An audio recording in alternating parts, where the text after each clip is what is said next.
Jessi Colter has always been known as the quiet one, the faithful partner who stood beside one of country music's most troubled legends. For years, she let others tell the story, while she carried secrets that no one else would ever know. Now, at 82, she is no longer silent. In her own words, she has begun to open doors that were locked for decades, revealing the private battles, the faith, and the hidden truths of a marriage that defined an era. A preacher's daughter turned musician. Before the chaos of the outlaw movement, and before her name became tied forever to Waylon Jennings, Jessi Colter was Miriam Johnson, the daughter of a Pentecostal preacher in Phoenix, Arizona. Her childhood was filled with hymns and gospel choirs, and by age 11, she was already playing piano for her mother's church. Music was not just an interest, but the very air she breathed, and it shaped the way she would later connect to audiences around the world. Growing up in the 1940s and 50s, Jessi was raised in a strict religious household. Yet while she cherished the beauty of the music she learned in church, she often felt confined by the narrow expectations placed on her as a preacher's daughter. By her teenage years, she was beginning to dream of a career that stretched beyond the pews and pulpit. Her talent didn't go unnoticed. Local musicians and churchgoers recognized the power of her voice and the electricity of her piano playing, comparing her sound to velvet touched with lightning. In the early 1960s, Miriam met guitarist Duane Eddy, one of the most influential figures of the rockabilly and instrumental rock scene. They fell in love quickly, marrying in 1961 when Jessi was just 18. For the next several years, she toured with him, learning firsthand how the music business worked, the good and the bad. Life on the road was harsh, and though Duane's fame gave her a window into success, it also made her realize how easily individual voices could get lost in someone else's shadow. Their marriage was short-lived, and after their divorce in the late 1960s, Miriam reclaimed her independence and took a new name that she would carry for the rest of her career, Jessi Colter. By the early 1970s, she had begun to make a mark on Nashville, releasing songs that blended gospel depth with country soul. But just as her own star was rising, fate intervened, and she crossed paths with the man who would change her life forever, Waylon Jennings. Meeting Waylon Jennings and their turbulent love. Jessi first met Waylon Jennings in the 1960s at JD's, a nightclub in Scottsdale, Arizona. By then, she had drifted away from the strict faith of her childhood, and Waylon was already deep into the fast-moving world of honky-tonks, endless tours, and late nights. Their first real date was a drive through the painted desert. It was there, in the quiet stretch of road, that they talked about faith, childhood, and the scars they both carried. Waylon admitted that the fire and brimstone sermons of his youth had driven him away from the church. Jessi, though raised the same way, remembered the music and love of her mother's congregation more than the fear. The two connected instantly over their differences as much as their similarities. They married in October 1969 and soon after moved to Nashville.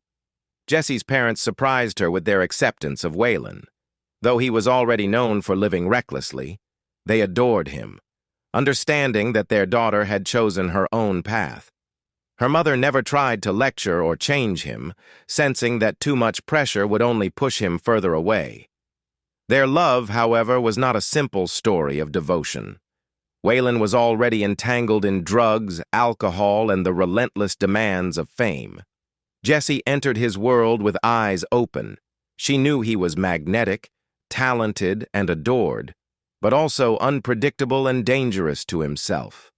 Their marriage became a storm rather than a sanctuary. There were fights, disappearances, and long stretches of silence.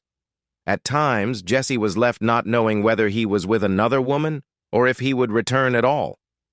Yet she stayed, not because she was blind to his demons, but because she believed her love could anchor him.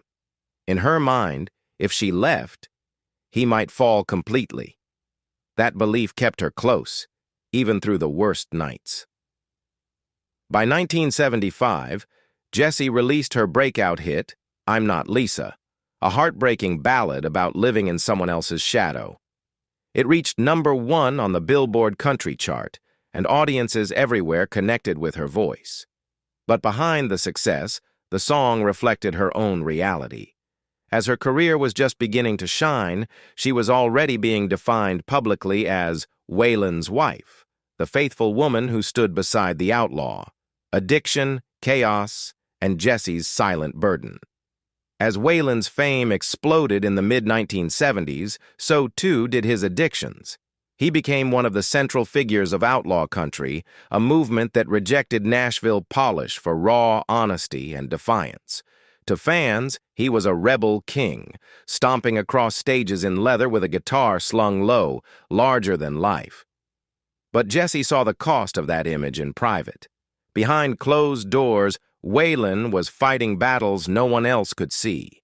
He leaned heavily on amphetamines, known as speckled birds or LA turnarounds, pills that kept him awake, wired, and restless. Cocaine soon became part of the routine, too, fueling long nights that bled into mornings. Jessi often found him pacing in the dark, eyes bloodshot, rambling about things that made little sense. Music no one else could hear, shadows in the walls, government vans tailing the bus. What the public celebrated as wild charisma, Jessi recognized as a man unraveling. She carried the burden alone. Friends noticed emotional bruises, sometimes more, but Jessi denied it all. She said he never laid a hand on her, yet admitted years later to moments of fear, moments she buried deep. She began keeping a notebook, hidden from everyone, where she tracked his disappearances, the fake names he used at hotel check-ins, and the endless excuses sent to managers when shows had to be canceled. It was less a diary than a survival log of a man determined to escape himself. By 1978, the cracks were widening. After a show in Houston, Jessi wrote in her journal that Waylon looked through her like I wasn't real, like he didn't recognize me at all. That night marked something she never spoke of publicly, a memory she buried so far it almost disappeared. But it stayed, and she carried it silently, because to speak against the myth of Waylon Jennings felt like blasphemy. In 1981, things spiraled further. At a motel outside Memphis, after days of exhaustion and drugs, he turned venomous, not violent, but with words she would never repeat. Jessi fled into the night, driving aimlessly, wondering how much more she could take. When she returned, Waylon was gone, leaving behind a shattered mirror and a small wooden box. She didn't open it for decades, but when she finally did, its contents changed everything. Sobriety, faith, and the last Thanksgiving. By the early 1980s, Waylon's body was beginning to break under the weight of his choices. Years of amphetamines, cocaine, and heavy living had left him exhausted and sick. In March 1984, after decades of excess, he made the decision to quit cold turkey.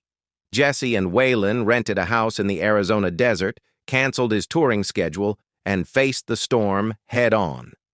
For weeks, he endured agonizing withdrawals. Every bone in his body ached, his mind screamed for relief. Jessi prayed by his side, offering presence more than words. Against the odds, he pulled through and stayed sober for the rest of his life. Sobriety, however, didn't erase the damage. Waylon had his first heart surgery at just 51, a quadruple bypass. He gave up cigarettes after years of a six-pack-a-day habit, but his health was permanently fragile. Diabetes began to erode his strength, leaving him in constant pain, especially in his legs. By the late 1990s, he could no longer drive, and Jessi became his chauffeur through the Arizona desert they both loved. Even then, he carried deep regrets. "I did foolish things," he told her once. "I wound up hurting myself, but mainly I hurt other people." Jessi's reply was gentle but firm. "God is forgiving." His answer revealed the depth of his self-condemnation. God may be, but I'm not. Through years of hospital stays and complications, Jessi's presence never wavered. She thought often about leaving in the darkest years, but always stayed, convinced that without her, he wouldn't survive. That conviction carried her into the early 2000s, when Waylon's health collapsed. By Thanksgiving 2001, he was bedridden, facing the end. Jessi knew it was time for a conversation she had long prayed about. Sitting beside his hospital bed, she asked softly, "Are you ready to accept the Lord?" Waylon, with a faint smile, replied, "I knew you were going to ask that." For the first time, the outlaw let go of his defenses. "To become God's man, what do I need to say?" Jessi guided him, and he whispered the words of acceptance. She wept as he took her hand and told her, "I love you so much."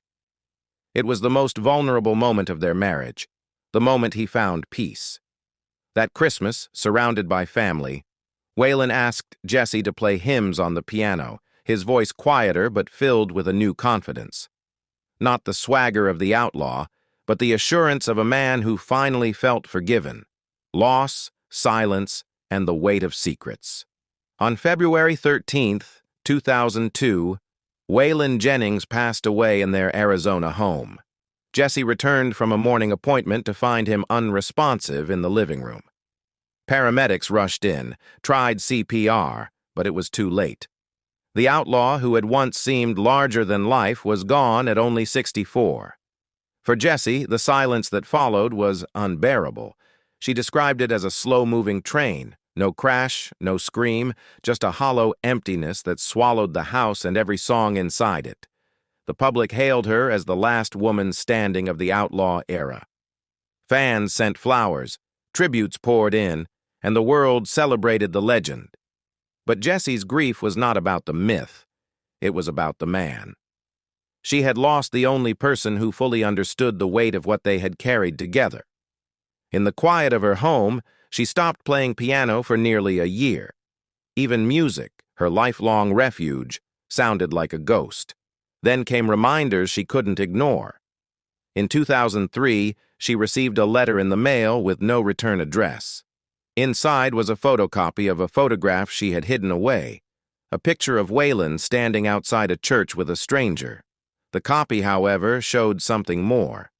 In the background was Jessi herself, blurry but unmistakable. Beneath it was a single typed line. "The truth doesn't stay dead forever." Shaken, she withdrew even further. She burned her old journals, decades of entries documenting his disappearances, his drug battles, and her private pain. Neighbors said she stood silently over the smoke for hours.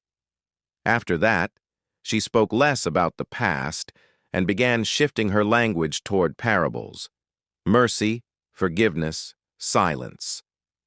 When interviewers pressed her about Waylon's darkest years, she would answer carefully, "He made peace with God." That's all that matters. Still, the questions persisted. Whispers about Tucson, the burned letter, the wooden box he had left behind, all swirled beneath the surface. Jessi never gave direct answers, but her eyes, weary and haunted, hinted at a truth she carried alone. Even in her silence, it was clear that not every storm had passed. Some lived on under the floorboards, waiting. The final confessions and Jessi's legacy. As the years went on, Jessi Colter rarely stepped into the spotlight, but when she did, she carried an aura of quiet gravity. By the 2000s, rumors about hidden recordings and lost verses had taken on a life of their own. Stories circulated among old bandmates and engineers about a tape Waylon once recorded alone in 1989, a haunting track that mentioned a preacher's lie, a grave with no name, and a woman who knew too much. Many believed Jessi had it, though she never confirmed it outright.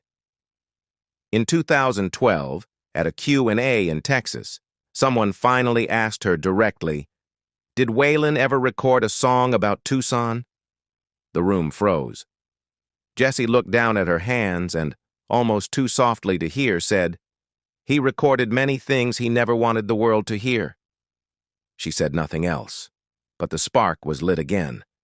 Reporters hunted for lost masters, producers combed through archives, and fans filled forums with speculation. Still, no song surfaced. Then came a startling act. Jessi handed a sealed envelope to a Nashville historian known for preserving outlaw recordings. Inside, she said, was a letter, a story, and a USB drive. Her instructions were simple: release it only after she was gone. When pressed about its contents, the historian would later say, "It's not a love story. It's a warning." In 2022, Jessi appeared unexpectedly at a private tribute in Nashville. She sat at a piano and performed "Storms Never Last," the duet she once recorded with Waylon. But midway through, she altered the lyrics, adding lines no one had ever heard before. "You promised the preacher we'd never go back, but I still hear the shovel, the earth going black." The room was stunned. No cameras were allowed, but whispers of the performance spread quickly. For many, it was the closest she ever came to acknowledging the rumors.